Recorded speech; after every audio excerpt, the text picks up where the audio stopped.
Assalamualaikum warahmatullahi wabarakatuh. Alhamdulillah rabbil alamin. Asyhadu an la ilaha illallah wa asyhadu anna Muhammadar Rasulullah. Allahumma sholli ala sayyidina Muhammad wa ala ali sayyidina Muhammad. Alhamdulillah rabbil alamin. Sahabat-sahabat yang dimuliakan Allah dimanapun kalian berada, termasuk khusus para youtuber Medan ataupun yang menonton channel saya, semoga kiranya diberikan kesehatan selalu, baik kepada bapak ataupun ibu ataupun kepada diri saya. Jadi banyak pertanyaan masyarakat yang bertanya kepada saya setiap saya mengunjungi pasien sering menanyakan berapa tarif ruqyah gitu. Jadi berapa tarif ruqyah? Kalau saya menjawab, sebenarnya ruqyah itu ialah dia tidak boleh dipatokkan atau ditentukan maharnya. Contoh seperti sampai 1 juta, 2 juta, 3 juta. Jadi kalau ada pasien seperti ustadz seperti itu mentarifkan 5 juta, 4 juta, 3 juta gitu, itu tidak diperbolehkan. Karena kenapa? Itu menjual ayat-ayatnya Allah. Maksud daripada kata seikhlas hati dan sepantasnya sesuai dengan kesanggupan pasiennya. Misal pasiennya sanggup 300 atau 200 gak apa-apa.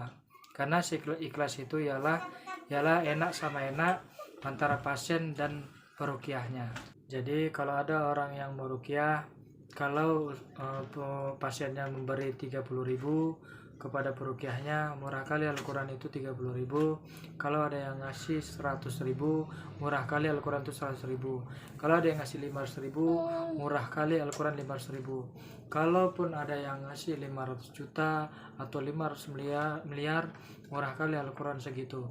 Jadi saking mahalnya Al-Quran itu tak ternilai dengan harga ataupun dirupiahkan.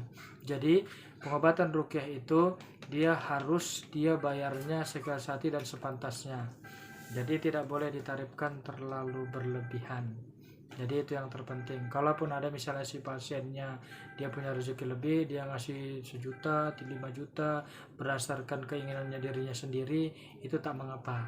Yang penting peruqyah tidak boleh menarifkan. Terkecuali dia punya gedung, terkecuali dia punya manajemen, gak apa-apa ditarifkan. Karena kenapa? Ataupun keluar negeri ataupun keluar kota, gak mungkin menggunakan pesawat itu seikhlas hati.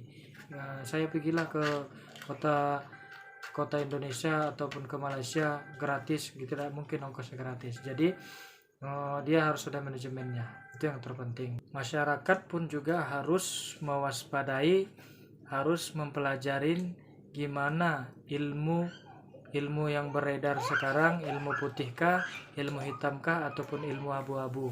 Sekarang pengobatan itu terbagi 3 sekarang. Yang pertama Ustadz dengan medianya menggunakan air putih. Adapun kalau parah menggunakan madu, habatus sauda, zaitun, pegagan, sari kurma. Itu yang pertama. Kalau pengobatan yang kedua, Ustadz dukun. Dia sebenarnya dukun yang menyamar menjadi ustadz. Dia menggunakan peci, sorban, tapi dia menggunakan yang namanya bunga kembang 7 rupa, kemenyan, ataupun cincin-cincin tertentu, atau wakaf-wakaf, atau jimat-jimat yang ditulis ayat dari Allah. Itu tidak ialah itu perbuatan syirik, menduakan Allah. Itu yang kedua, pengobatan ustadz dukun.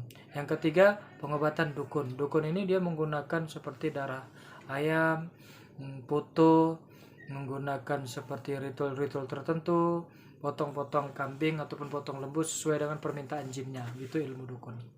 Jadi si dukun tersebut harus menurutin permintaan si jin, maka dia akan mulai bekerja sesuai dengan apa yang diminta kepada yang berobat. Jadi itu 3 pengobatan. Dan pertanyaan berikutnya sering dilontarkan kepada saya, kenapa saya bolak-balik ruqyah tapi tidak sembuh-sembuh. Banyak sih sebenarnya pengaruh aspek kenapa susah sembuh, karena bolak-balik di ruqyah tapi tak sembuh-sembuh. Yang pertama ialah karena penyebabnya, 1, masih mencintai kemaksiatan, contoh halnya dengan berjudi, berzina, lalai daripada perkara ibadah. Banyak sih penyebabnya sihir atau santet itu susah sembuh. Yang pertama karena pola pikir, bisa jadi karena dia tidak bisa mengatur pola pikirnya, karena sehatnya seseorang itu tergantung pola pikirnya. Yang kedua, pola hatinya. Al-qalbu malikun, hati adalah raja, jika baik hatinya sehat seluruh tubuhnya, jika jahat hatinya sakit seluruh tubuhnya. Jadi hati sangat berpengaruh sekali buat kesehatan kepada yang terkena sihir.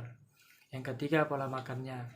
Karena kenapa? Pola makan sekarang banyak yang subhat, banyak yang perkara-perkara haram. Jadi maka jin itu lebih gampang mudah masuk ke dalam tubuh manusia. Itu dia banyak sih sebenarnya aspek-aspek susah orang sembuh.